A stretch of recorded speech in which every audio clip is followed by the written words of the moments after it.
நீங்கள் பார்த்துக் கொண்டிருப்பது QK நியூஸ் டிவியின் தமிழ் ஒளிபரப்பு.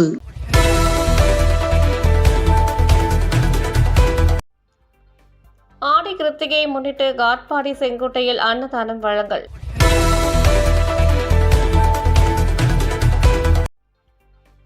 ராணிப்பேட்டை மாவட்டம் திமிரி குமரகிரி முருகர் கோவில் ஆடி கிருத்திகை பெருவிழா முன்னிட்டு காலை முதல் மாலை வரை 2ஆம் ஆண்டு சிறப்பு அன்னதானத்தினை ராணிப்பேட்டை மாவட்ட கழக பொருளாளர் வள்ளிமலை அறங்காவலர் குழு தலைவர் தொழிலதிபர் AV சாரதி அவர்கள் தொடங்கி வைத்தார்.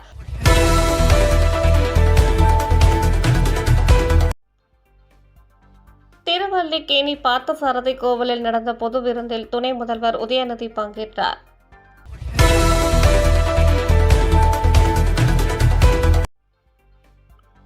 மதுரை தாவேகா மாநாடு குறித்து உசிலம்பட்டியில் அக்கட்சியின் பொதுச் செயலாளர் ஆனந்த் 20க்கும் மேற்பட்ட மாவட்ட செயலாளர்கள் மாவட்ட நிர்வாகிகளுடன் ஆலோசனை நடத்தினார்.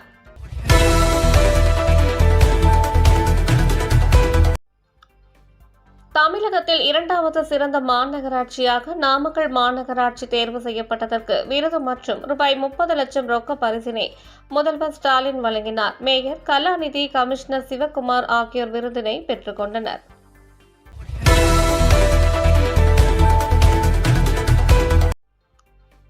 திருவண்ணாமலை தாலுகா பகுதிகளில் உங்களை தேடி உங்கள் ஊரில் திட்டத்தின் கீழ் கலெக்டர் தர்பகராஜ் ஆய்வு செய்தார். பல்வேறு கிராமங்களுக்கு நேரில் சென்று மக்களை சந்தித்து குறைகளை கேட்டறிந்தார்.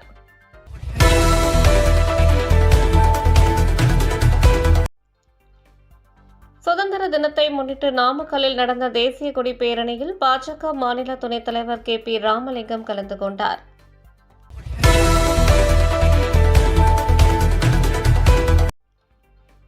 தருமபுரி மாவட்ட விளையாட்டு மைதானத்தில் நடந்த சுதந்திர தின விழாவில் குட்டி ரோபோ நடனமாடிய காட்சி அனைவரையும் வெகுவாக கவர்ந்தது.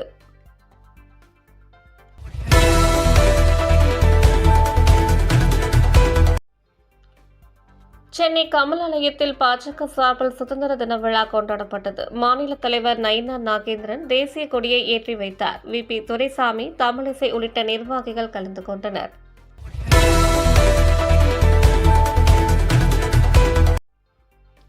மதுரை தாவேகா மாநாடு வெற்றிகரமாக நடக்க திருப்பரங்குன்றம் முருகன் கோவிலில் தாவேகா பொதுச் செயலாளர் ஆனந்த் தங்கத்தேர் இழுத்து வழிபாடு செய்தார்.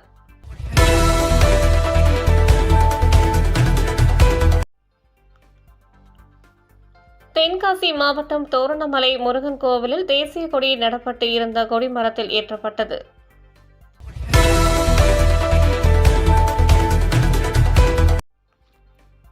திருப்பரங்குன்றம் சுப்பிரமணிய சுவாமி கோவிலில் உலக நன்மை வேண்டியும் பெண்களுக்கு வரன் அமைய உலக உயிரினங்கள் சுபிட்சம் பெற மழை வேண்டியும் 1008 விளக்கு பூஜை நடந்தது.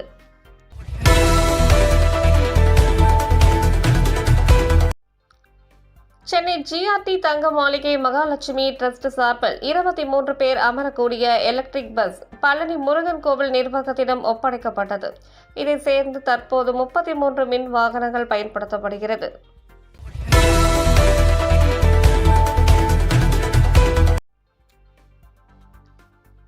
வேர்களை தேடி திட்டத்தின் கீழ் வெளிநாடுகளில் வாழும் தமிழர்கள் தமிழகம் வந்துள்ளனர்.